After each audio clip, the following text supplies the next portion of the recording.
박민우 여단장님, 박민우 장군 나오셨어요? 예? 예. 노상원 전 정보사령관 알고 계시죠? 12월 3일 내란 전에 노상원 연락 받았습니까? 한 번 받았습니다. 그러면은 5월로 제가 알고 있는데 무슨 내용이었습니까? 5월 말에서 6월 초로 기억을 하고 저도 그 노상원 사령관 퇴임 이후에 한 6, 7년 만에 처음 받은 전화였고 그 당시 내용은 저를 한번 볼 일이 있는데 제가 뭐 고집이 세고 너도 인정하지 뭐 그런 부류 그런 내용의 전화였습니다. 지금 돌이켜보면 무슨 용도, 무슨 의도로 전화했다고 생각합니까? 그래서 그때는 이해를 못했는데 요 계엄 관련해서 역으로 생각해 보니까 요 어떤 계엄에 대한 어떤 저에 대한 어떤 테스트, 간보기 뭐 그런 차원이었던 것 같다 이렇게 판단했습니다. 네, 문상호 정보사령관이 9월부터 계엄에 가담할 정보사 요원을 선발을 했고 김봉규 대령님 11월 14일에 직접 문상호 HID 속초에 갔었죠? 김봉규 대령 예, 갔죠? 같이 갔죠? 그때 저 속초에 간 적 없습니다. 그러면 문상호만 갔습니까? 그 내용은 제가 잘 모르겠습니다. 그러면은 박민우 장군이 생각하기에 속초 HID 부대에 문상호 정보사령관이 갈 일이 있습니까?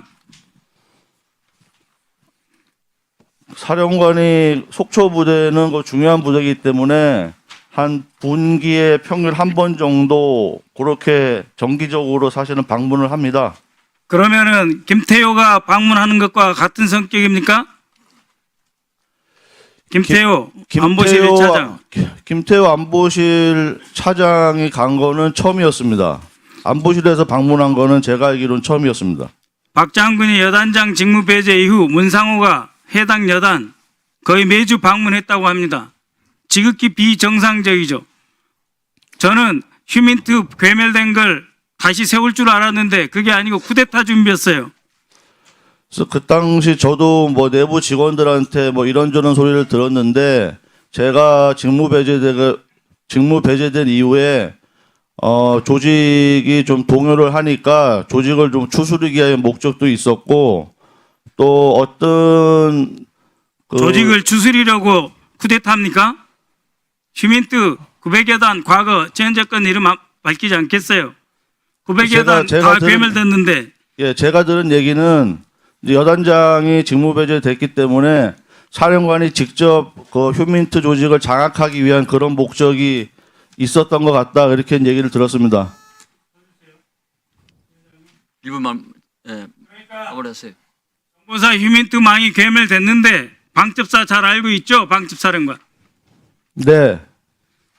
이 괴멸된 조직을 복구하려 간 게 아니고 HID 속초부대 등을 동원하기 위해서 간 거잖아요.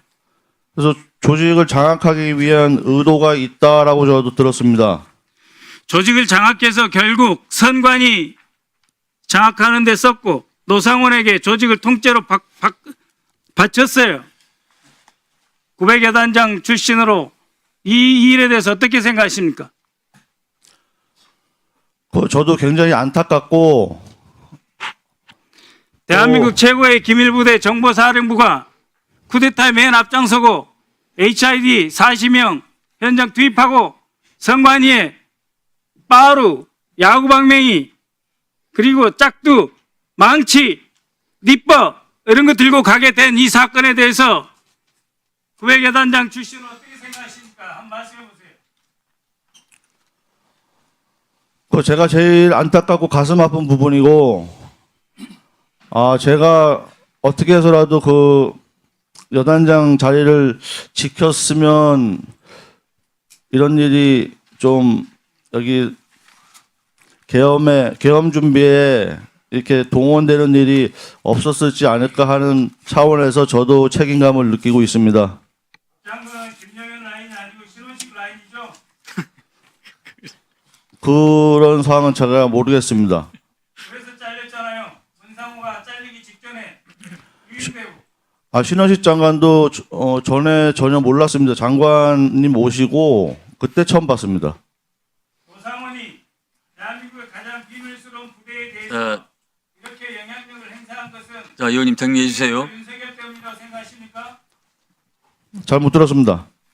김정은과 윤석열이 자. 없었다면 노상원이 문상호를 이용해서 이렇게 조직을 망가뜨릴 수 있냐 이거예요. 불가능할 거라고 생각이 됩니다. 자, 됐습니다.